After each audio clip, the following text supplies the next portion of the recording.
نحمده ونصلي ونسلم على رسوله الكريم اما بعد فاعوذ بالله من الشیطان الرجیم بسم اللہ الرحمن الرحیم عن ابی سعید قال قال رسول اللہ صلی اللہ علیہ وسلم ذاک الرجل ارفع امتی درجۃ فی الجنہ قال ابو سعید واللہ ما كنا نرى ذلك الرجل الا عمر بن الخطاب حتی مضى سبیلہ رواہ ابن ماجہ۔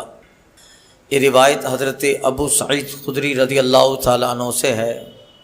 کہتے ہیں سرکار صلی اللہ علیہ وسلم سے فرماتے ہوئے سنا، حضور نے فرمایا یہ آدمی میری امت میں جنت میں بڑے درجے والا ہے۔ ابو سعید کہتے ہیں خدا کی قسم ہم یہ شخص حضرت عمر ہی کو سمجھ رہے تھے حتیٰ کہ وہ اپنی راہ چل گئے۔ یہ باب فاروق اعظم کی فضیلت میں ہے۔ ایک موقع پر سرکار صلی اللہ علیہ وسلم نے قیامت کا دجال کے آنے کا ذکر فرمایا، اور اس وقت آقا صلی اللہ علیہ وسلم نے ارشاد فرمایا کہ جب دجال کا خروج ہوگا تو ایک شخص دجال سے کہے گا کہ تو کافر ہے، تو وہی ہے جس کی خبر ہم کو رسول اللہ صلی اللہ علیہ وسلم نے دی تھی۔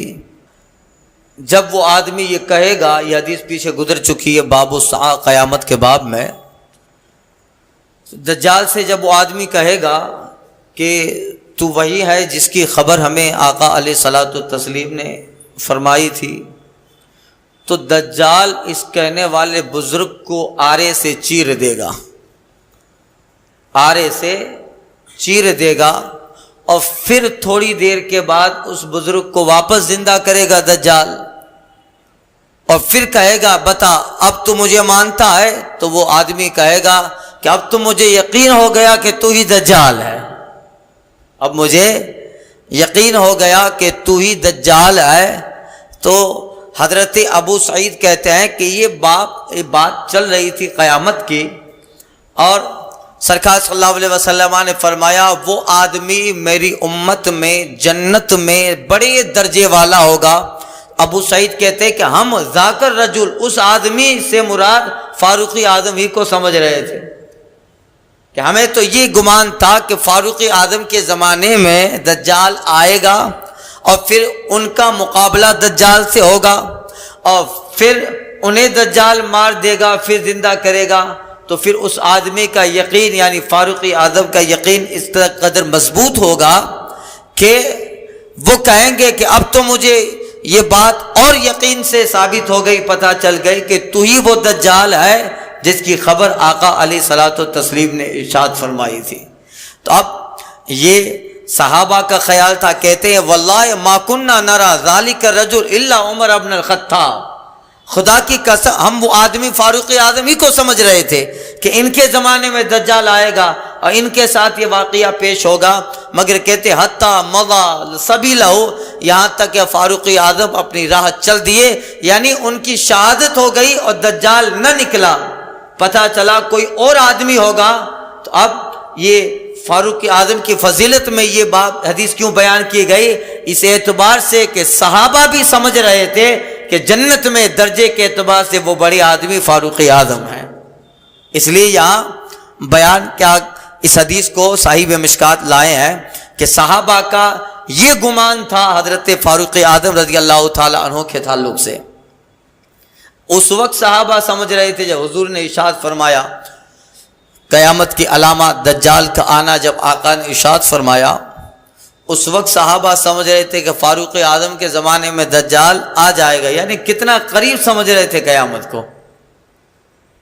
اور اب اس زمانے کو 1400 سال کا زمانہ گزر گیا، اب کتنی قریب ہوگی آپ اندازہ لگائیے، اب قیامت کتنی قریب ہے کہ صحابہ اس وقت یہ سمجھ رہے ہیں کہ دجال فاروق اعظم کے زمانے میں نکلے گا اس حدیث سے، تو کتنا قریب سمجھ رہے تھے، اور ابھی تک قیامت نہیں آئی، یعنی صحابہ کے ان سمجھ کے مطابق 1400 سال ابھی تک گزر گئے ان زمانے کو اس زمانے سے. اب آپ اندازہ لگائیے کہ قیامت کتنی قریب ہے، بہت قریب ہے.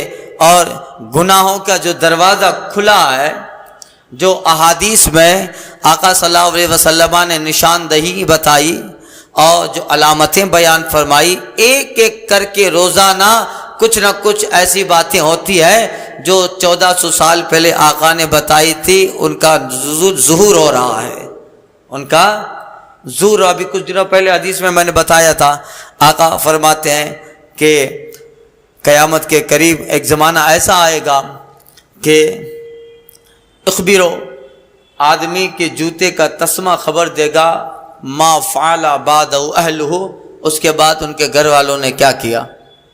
آدمی سارا دن باہر رہے اور جب گھر پہ لوٹے گا تو اس کے جوتے کا تسمہ بتا دے گا کہ تیرے بعد گھر میں کیا ہوا.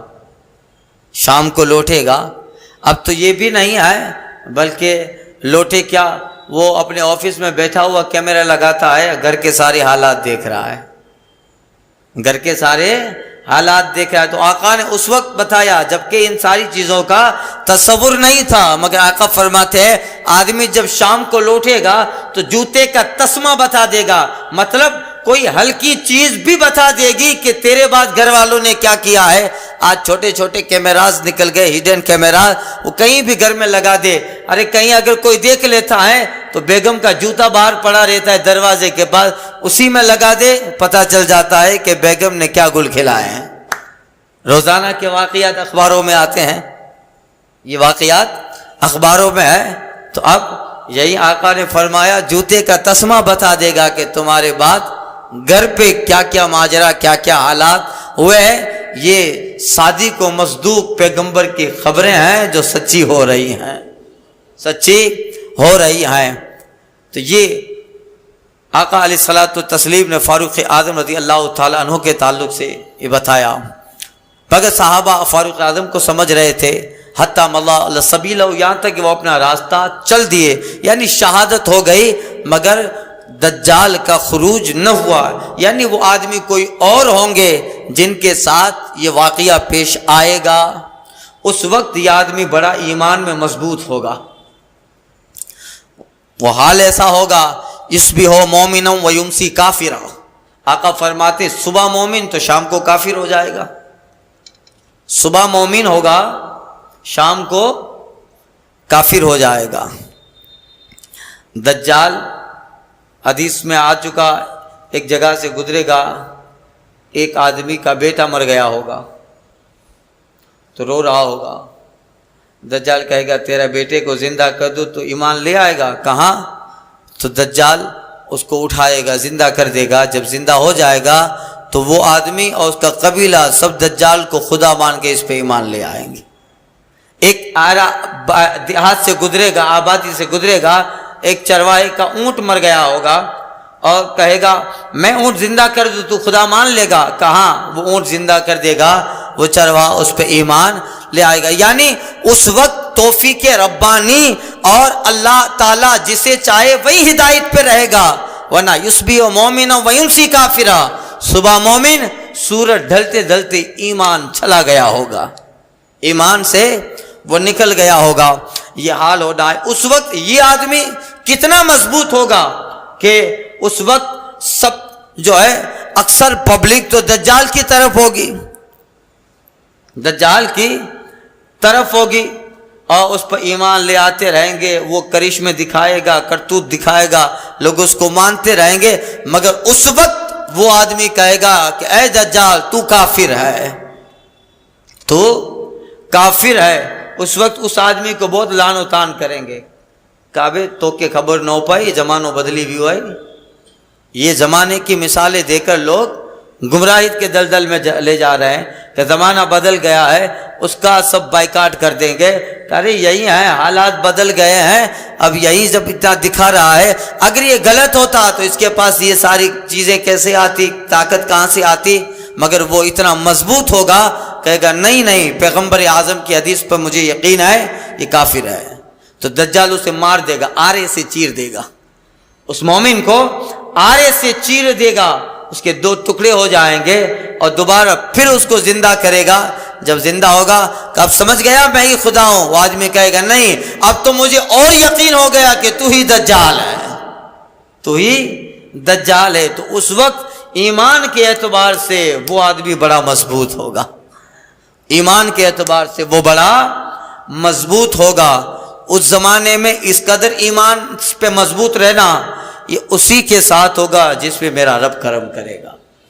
اب وہ زمانہ نہیں ہے، مگر آج کے حالات دیکھیے. آج کے تھوڑے سے مفاد کے لیے لوگ ہم کو سمجھاتے ہیں کہ باپو اب حالات ایسے ہیں کہ اب وہابیوں سے سمادھان کر لینا چاہیے، حالات ایسے ہیں. ارے حالات کبھی شریعت کے قانون کو نہیں بدل سکتے ہیں. حالات کبھی شریعت کے قانون کو، اس سے زیادہ حالات تو فاروق اعظم اور عثمان غنی کے زمانے میں ہوئے تھے کہ جب عثمان غنی امیر المومنین ہے مگر ان کے مکان کا گھیراؤ کر لیا ہے. بتاؤ کربلا سے زیادہ حالات خراب ہوئے تھے کہ جب 22,000 کا لشکر شہزادہ رسول نواز رسول کے سامنے آیا ہے مگر وہاں بھی کبھی باطل کے ساتھ کمپرو نہ کیا گیا. حالات کچھ بھی ہو، قانون اسلام کا اٹل ہے اور وہی ہے جو مصطفیٰ نے فرمایا ہے، وہی فرمایا ہے.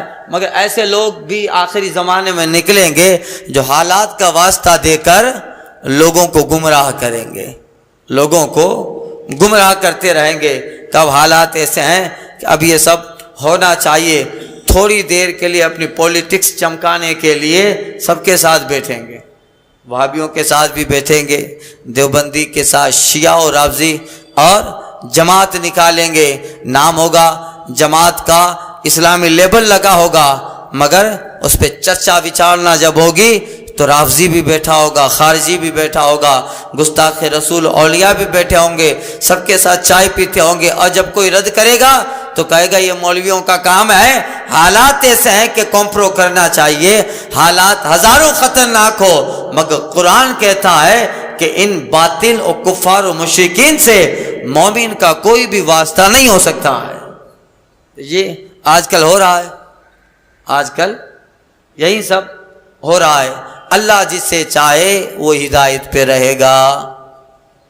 یہ فاروق اعظم ان اسلم قال سالنی ابن عمر بعد شان ہی یعنی عمر فاخبرته فقال ما رأيت احدا قط بعد رسول الله صلی اللہ علیہ وسلم من حين قبض كان احد واجود حتى انتهى من عمر. رواہ البخاری. یہ روایت حضرت اسلم رضی اللہ تعالیٰ عنہ سے ہے. اسلم یہ حضرت فاروق اعظم رضی اللہ تعالیٰ عنہ کے آزاد کردہ غلام تھے. ان کی کنیت ابو خالد ہے اور حبشی تھے. اکثر میں نے واقعات میں ان کا ذکر کیا ہے، جسے بیت المقدس فتح کرنے کی جب باری تھی، وقت تھا، حضرت اسلم کو لے کر نکلے تھے. رات کو فاروق اعظم جب گشت کرتے تھے تو یہ آپ کے خادم آپ کے ساتھ ہوتے. اسلم ابو خالد حبشی تھے اور جو ہے ہجری 11 میں ان کو فاروق اعظم رضی اللہ تعالیٰ عنہ نے خریدا اور یہ تابعی ہیں. اور ان کے ایک بیٹے تھے جن کا نام زید بن اسلم ہے. جب مروان بن حکم کی حکومت تھی تب انہوں نے وفات پائی. 114 سال ان کی عمر ہوئی. اور ایک اسلم دوسرے بھی ہیں جو راویوں میں ان کا نام آتا ہے ان اسلمہ. ان کی کنیت ابو رافع ہے. وہ ابو رافع مگر وہ صحابی ہے، یہاں وہ مراد نہیں، کیونکہ یہاں جو اسلم ہے وہ حضرت فاروق اعظم کے غلام اور خادم خاص ہے. اور یہ حضرت فاروق اعظم کی طرف سے جاسوس بھی تھے، خفیہ حالات کی خبریں وہ دیا کرتے تھے. یہ حضرت اسلم سے روایت ہے، وہ کہتے ہیں کہ فرماتے ہیں مجھ سے ابن عمر نے ان کے یعنی حضرت عمر کے بعض حالات کے تعلق سے سوال کیا. سالنی ابن عمر، ابن عمر یعنی فاروق اعظم کے مجھے عبداللہ بن عمر نے فاروق اعظم کے بعد حالات کے تعلق سے پوچھا تو میں نے ان کو خبر دی. فقالا تو انہوں نے کہا کیا کہا ما رأیت احدا قط بعد رسول اللہ صلی اللہ علیہ وسلم من حین قبضا کان اجدا و اجودا. کہتے ہیں کہ فرمایا جب رسول اللہ صلی اللہ علیہ وسلم سے میں نے انہیں خبر دی تو فرمایا کہ جب سرکار صلی اللہ علیہ وسلم کی وفات ہوئی تو میں نے فاروق اعظم رضی اللہ تعالی عنہ جیسا کوئی بھی زیادہ کوشش کرنے والا اور سخی نہیں دیکھا یہاں تک کہ آپ کی وفات ہو گئی.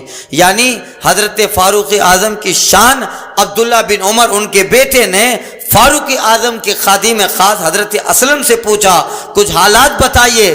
تو کہتے ہیں کہ میں نے سرکار صلی اللہ علیہ وسلم کے بعد زیادہ کوشش کرنے والا اور لوگوں میں سب سے زیادہ سخی فاروق اعظم جیسا نہیں دیکھا یہاں تک کہ آپ کی وفات ہو گئے. آپ کی وفات تک میں نے سخاوت میں اور کوشش کرنے میں آپ کے جیسا نہیں دیکھا.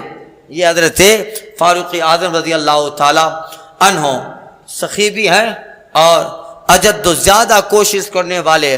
ہمیشہ کوشش سے مراد دینی کاموں میں کوشش کرنا, اصلاح کی کوشش کرنا, صحابہ کو کس طرح سمجھانا, انہیں کس طرح جنگ کے لیے جنگ میں جب بھیجنا ہے تو کس طرح ان کو جو ہے ٹریننگ دینا, کہاں جانا ہے, کس طرح کام کرنا ہے, اور کہاں کوئی بیمار ہے اس کی خبر لینی ہے, سخاوت کرنی ہے, کسی یتیم کی بیوہ کی مدد کرنی ہے. یعنی سخاوت میں بھی بے مثال. اور جہاں دین کا, شریعت کا, حضور کی محبت کا, جہاں اسلام کی بات آئے سب سے زیادہ کوشش کرنے والے فاروق اعظم کی ذات گرامی تھی.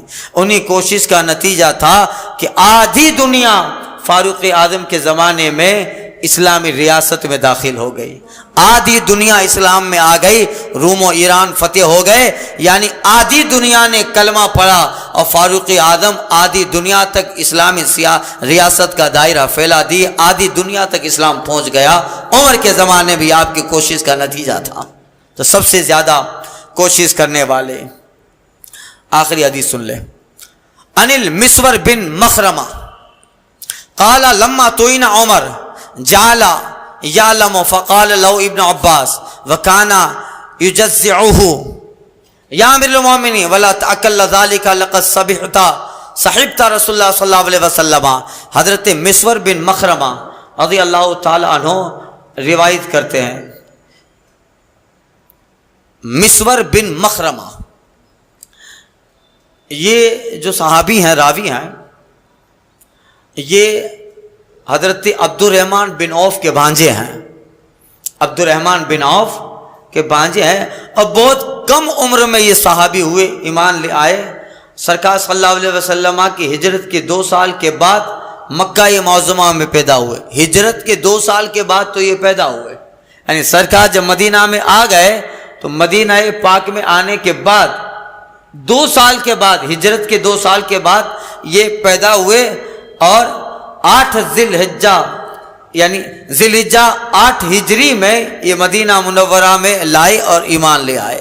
8 ہجری میں, یعنی بہت کم عمر صحابی ہوئے. تو یہ حضرت مسور بن مخرمہ. اور جب انہوں نے سرکار صلی اللہ علیہ وسلم کی زیارت کی تو ان کی عمر بھی 8 سال تھی. حضور کی جب زیارت کی تو ان کی عمر 8 سال کی تھی. جب سرکار صلی اللہ علیہ وسلم کی وفات کا واقعہ پیدا ہوا, یعنی جب سرکار وصال فرما گئے تو ان کی عمر, ظاہر بات ہے ہجرت کے 2 سال بعد پیدا ہوئے ہیں مکہ میں, اور ہجری 10-11 میں سرکار کی وفات پاک ہے تو اس وقت بھی 8 سال کے رہے ہوں گے. تو کتنے چھوٹے ہوں گے, مگر اس عمر میں ان سے روایت, یہ ان کے حافظہ کا کمال ہے. اس عمر میں روایت کرنا, 8 سال کی عمر میں بہت بڑے عابد و زاہد, بہت بڑے فقیہ ہوئے. اب بات یہ ہوئی تھی کہ حضرت فاروق اعظم رضی اللہ تعالیٰ عنہ کو ابو لولو, فیروز ابو لولو جو تھا, اس نے زخمی کر دیا تھا فاروق اعظم کو. ابھی محرم شریف کے بیانات میں سیرت فاروق اعظم نے واقعی عرض کیا تھا. تو اس وقت جب حضرت فاروق اعظم کو زخم لگا کہتے ہیں حضرت مسور بن مخرمہ کہ جب فاروق اعظم رضی اللہ تعالیٰ عنہ کو نیزہ مارا گیا، زخم لگا، تو آپ غم کرنے لگے، فاروق اعظم غمگین ہوئے. تو قال لو ابن عباس، حضرت عبداللہ بن عباس نے ان سے کہا، حضرت اس وقت جب آپ زخمی ہیں، زخمی حالت میں ہیں حضرت فاروق اعظم، اس وقت حضرت عبداللہ بن عباس نے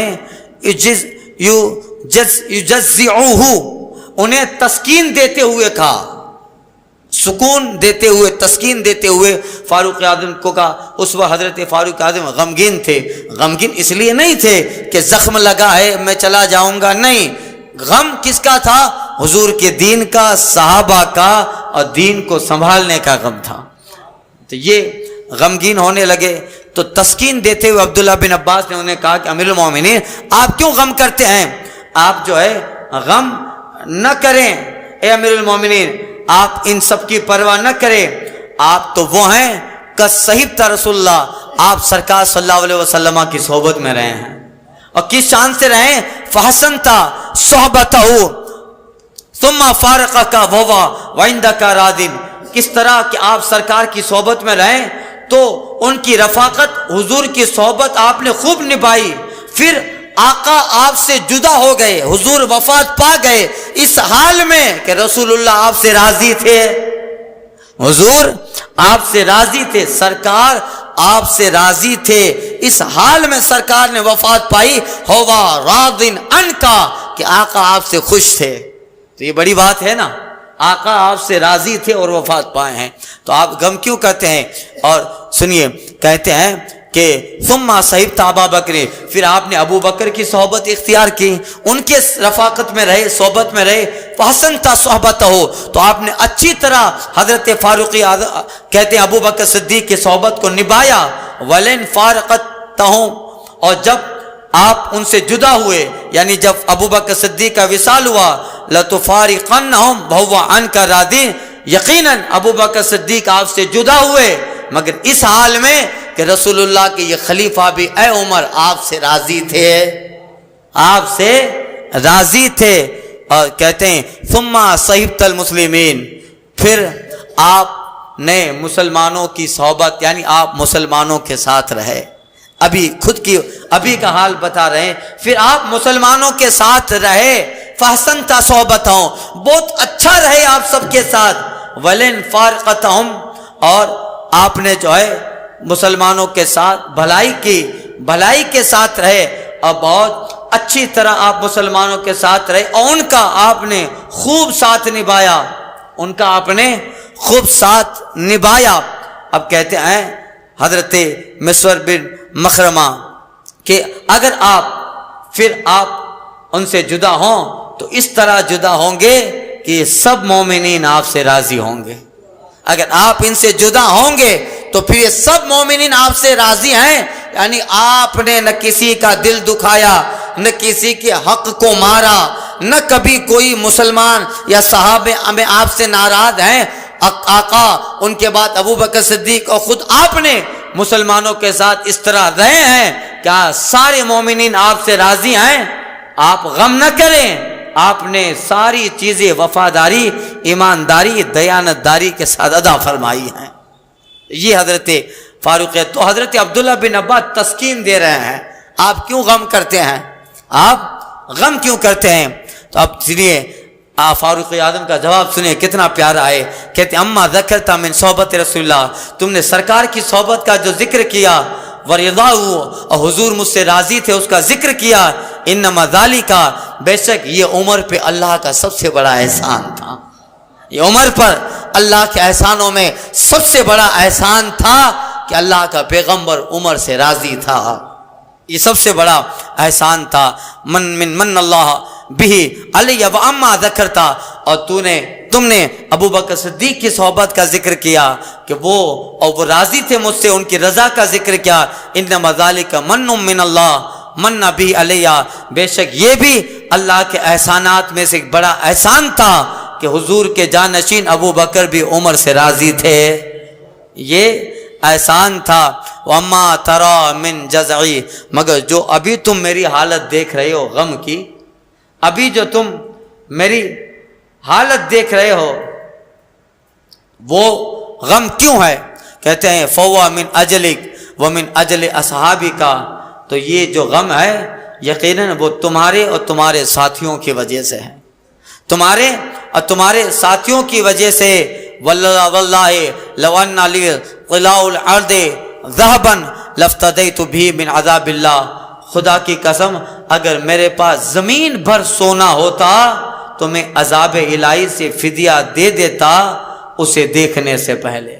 یعنی آپ کے کہنے کا مطلب یہ تھا کہ ابھی جو میری حالت ہے وہ تمہارے اور تمہارے ساتھی صحابہ کی وجہ سے، مطلب کہ اب میرے بعد میں جا رہا ہوں اور میری شہادت ہو جائے مگر مجھے غم صحابہ کا، مومنین کا، ان کے امور کا ہے، صحابہ کا غم ہے۔ یعنی حضرت فاروق اعظم کو کس قدر سرکار صلی اللہ علیہ وسلم اور حضور کے صحابہ اور کس قدر دین کی فکر تھی آپ اندازہ لگائیے، بلکہ یہ آپ کے کامل ایمان کی دلیل ہے۔ گویا آپ یہ کہہ رہے ہیں کہ جن فتنوں کا ذکر سرکار صلی اللہ علیہ وسلم نے کیا ہے، عثمان غنی رضی اللہ تعالیٰ کے زمانے میں وہ فتنے شروع ہوئے فاروق اعظم کے بعد۔ اب آپ مطلب فاروق اعظم رضی اللہ تعالیٰ عنہ کا یہ ہے کہ مجھے تمہارے ساتھی مومنین کا غم ہے کہ اب کیسے کیسے فتنے ہوں گے، یعنی مومنین کی غم فکر اور مسلمانوں کی فکر ہے، اس لیے انہیں درد تھا۔ وہ کہتے ہیں خدا کی قسم اگر زمین بھر بھی میرے پاس سونا ہوتا تو وہ اللہ کی عذاب کو دیکھنے سے پہلے وہ دے دیتا مگر عذاب سے چھوٹ جاتا۔ یعنی یہ ان کا کامل ایمان تھا، وہ جنتی صحابی ہیں جن کو سرکار نے دنیا ہی میں جنتی بنا دیا، مگر ان کا تقوی کامل ایمان تھا اور یہ اسلام، مسلمان اور صحابہ سے فاروق اعظم رضی اللہ تعالیٰ عنہ کی ہمدردی تھی۔ تو یہ باب حضرت فاروق اعظم رضی اللہ تعالیٰ عنہ کے تعلق سے۔ اب ہے باب و مناقب ابی بکر و عمر، آگے والا جو باب ہے یہ فاروق اعظم ابو بکر صدیق، حضرت شیخین ابو بکر صدیق اور فاروق اعظم، وہ احادیث جن میں ان دونوں کا ذکر ساتھ میں حضور نے فرمایا ہے وہ حدیثیں ہوں گی۔ ابھی تو ابو بکر کے تعلق سے حدیث گزری، فاروق اعظم سے منفرد۔ اب اس باب میں ان احادیث کو ذکر کیا جائے گا جن میں حضور نے ملا کے اپنے دونوں ساتھی ابو بکر و عمر کا ذکر فرمایا ہے، مناقب ابی بکر و عمر۔ انشاءاللہ تعالی